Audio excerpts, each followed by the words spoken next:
गेहूं खरीद को लेकर इन दिनों सरकार और विपक्ष आमने सामने हैं। सरकार गेहूं खरीद में बेहतर इंतजाम होने का दावा कर रही है, जबकि विपक्ष खामियां निकालकर सरकार को घेर रहा है। सरकार इसे विपक्ष का दुष्प्रचार बता रही है।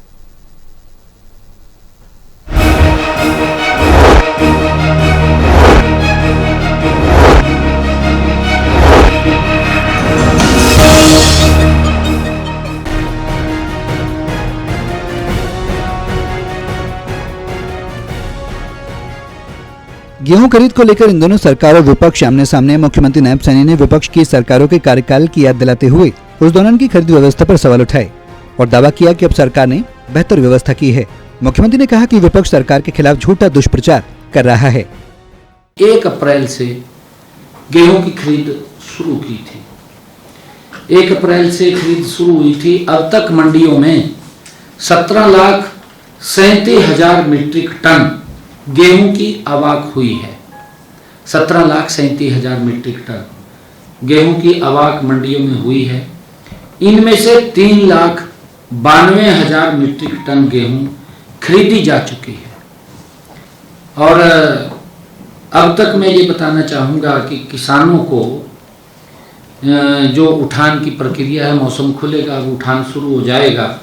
किसानों को 2,585 रुपये प्रति क्विंटल, जो 2,585 रुपये MSP गेहूं के ऊपर है, उसके समर्थन मूल्य के हिसाब से अब तक 13,09,00,000 रुपए का भुगतान DBT के माध्यम से किसान के खाते में कर दिया है। उधर विपक्ष आरोप लगा रहा है कि सरकार ने अनाज खरीद की प्रक्रिया को जटिल बना दिया, जिससे किसान परेशान हैं। 6 जिलों के अनाज मंडियों में हम व्यक्तिगत रूप से मैं खुद गया हूँ। 7 तारीख से मैंने शुरू किया। जिला मेवात की ताउड़ और नू मंडियों में गए।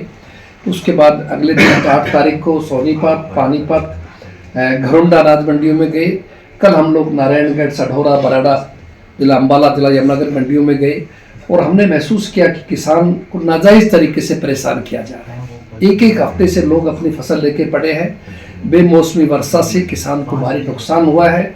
अफसोस की बात है, सरकार के मंत्री बयान देते हैं कि इस वर्षा से किसान को फायदा है, लेकिन किसान का मैंने खुद देखा है, अनाज भीगा हुआ था, फूल गया बीज करके, चमक खत्म हो चुकी है। गेटवे के नाम के ऊपर अनावश्यक परेशान किया जा रहा है। कहीं बायोमेट्रिक है, कई किसान कल पेश हुए कि जी हमारी उम्र 65 साल है, 70 साल है, बायोमेट्रिक काम नहीं करता। गौरतलब है कि इन दोनों मंडियों में गेहूं, सरसों इत्यादि फसलों की खरीद का सीजन चल रहा है। सरकार और विपक्ष दोनों मंडियों में हाजिरी लगवा रहे हैं। सरकार व्यवस्था को बनाए रखने की कोशिश में है, जबकि विपक्ष किसानों को आ रही समस्याओं को उठा रहा है। इसी को लेकर दोनों में आरोप प्रत्यारोप की जंग जारी है। Anil Kumar, total news, Chandigarh.